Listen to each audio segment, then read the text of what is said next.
পুরুষ মানুষের অসুখ বিসুখ হয় এটা ছোট সময় বিশ্বাস করতাম, এখন আর বিশ্বাস হয় না। বাবার পথে হাঁটতে গিয়ে বুঝতে পেরেছি একটা পুরুষের আসলে কোনো আবেগ ইমোশন থাকা উচিত না। পুরুষ মানুষ জন্মানোর পর তাকে এইটা বোঝানো হয় তার কোনো আবেগ থাকতে নেই, তার কান্না থাকতে নেই। পুরুষ মানুষ ঘরের চৌকাঠ মারিয়ে শহরমুখী হলে সে কেমন আছে, কোথায় আছে, কি করছে, কি খাচ্ছে, এইটার চেয়ে বেশি জরুরি সে কত টাকা কামিয়ে বাড়িতে পাঠাতে পারছে। পুরুষ মানুষ কোনো কিছুর জন্য কষ্ট হলে সেটা নিয়ে কান্না করতে পারে না। পুরুষ মানুষের শখ আহ্লাদ এগুলোকে প্রায়োরিটি দিতে নেই। আপনার ঘরের মানুষের খুব ঠুনকো একটা জিনিস লাগবে, সেইটার উপরে আপনার গুরুত্বপূর্ণ একটা জিনিসকেও আপনি ক্রয় কিংবা নিজের সংগ্রহে নিতে পারবেন না, কারণ পুরুষ মানুষের শখ কিংবা শৌখিনতা থাকতে নেই। ওই যে জীবনের বোঝা বাইতে বাইতে একটা জিনিস খুব স্পষ্ট হয়ে গেল, ছোট সময়ের স্কুল ব্যাগটা অনেক হালকা ছিল। যদিও তখন মনে হতো কবে বাবার মতো বড় হব, কবে টাকা ইনকাম করব, কবে নিজের টাকায় নিজে চলাফেরা করব।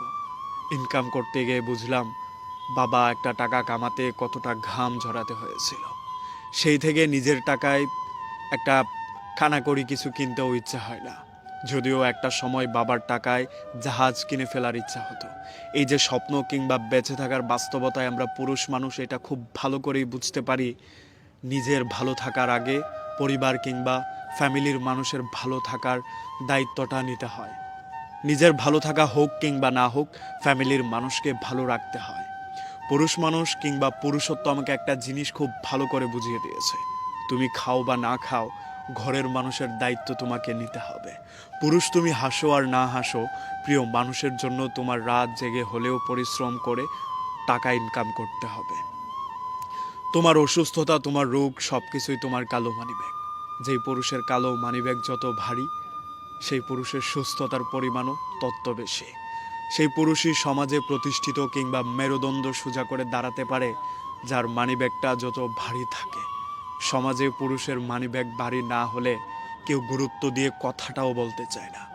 আপনি আমার কথা না মেনে সমাজের দিকেই তাকান, সেই ছেলেটাকেই প্রতিষ্ঠিত বলবে যেই ছেলেটার কাছে অর্থ কড়ি বেশি, যেই ছেলেটার কাছে টাকা পয়সা কিংবা আয় রোজগারের রাস্তা বেশি, সেই ছেলেটার কাছে আত্মীয় স্বজনের ফোনও আসে বেশি। পুরুষ যদি প্রতিষ্ঠিত হতে পারে, সে পরিবারের ছোট হলেও বড়দের চেয়ে বেশি প্রায়োরিটি পায়। এই অপ্রিয় ধ্রুব সত্যগুলো আমরা মেনে নিতে গেলে কষ্ট হয়, কিন্তু সমাজে এগুলোর প্রচলনই বেশি। এই বেশি জিনিসটাকেই আমাদের মেনে নিতে হয়, কিচ্ছু করার নেই। আপনি পুরুষ হয়ে জন্মায়েছেন মানে আপনাকে ইনকাম করতেই হবে। সমাজে প্রতিষ্ঠিত হওয়ার আখ্যাটা আপনাকে পেতে গেলে কিংবা প্রতিষ্ঠিত অথবা সফলতার দখলদারিত্বটা নিজে নিতে গেলে টাকাটা আপনাকে ইনকাম করতেই হবে। এই টাকা ইনকাম ছাড়া আপনাকে কেউ গণনা করবে না কিংবা গণ্য করবে না সমাজের গণ্যমান্য মানুষেরা। আপনাকে এইটা মাথায় ঢুকিয়ে রাখতে হবে, প্রথমে আগে ইনকাম করো, তারপরে সমাজের পরিচিতির কথা ভাবো। তাই মানুষ কি বলবে, কি হবে, কি হচ্ছে, এগুলো না ভেবে নিজের সৎ থেকে নিজের জায়গার চেষ্টাটা সর্বোচ্চটা দিয়ে করে যাও। কারণ তোমাকে এটা মাথায় রাখতে হবে, সব কিছুর আগে তোমার ইনকাম। তুমি পুরুষ হয়ে যদি ইনকাম না করতে পারো, তোমার কালো মানিব্যাগটা ভারী না করতে পারো, তাহলে সমাজের মানুষ তোমার দিকে ভ্রুক্ষেপ করবে না। তোমার কিছু হয়ে গেলে তোমার দিকে ফিরেও তাকাবে না। তুমি প্রতিষ্ঠিত হতে না পারলে তোমার জন্য কেউ কান্না করবে না। তুমি প্রতিষ্ঠিত না হতে পারলে তোমার প্রিয় মানুষ হবে না। পরিবারের প্রিয় সন্তান হতে গেলেও তোমার ইনকামটা অন্যান্য সন্তানদের চেয়ে বেশি করতে হবে। সফল হওয়ার জন্য তোমার মানিব্যাগের ভারীর পরিমাণটা সবার চেয়ে বেশি হতে হবে।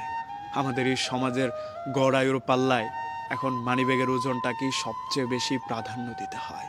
যদি তুমি পুরুষ হও তাহলে তুমি ইনকাম করো, যদি তোমার কাছে টাকা থাকে তাহলে সমাজের আখ্যা কিংবা প্রতিষ্ঠিত হওয়ার তকমা সব কিছু তোমার দখলে থাকবে।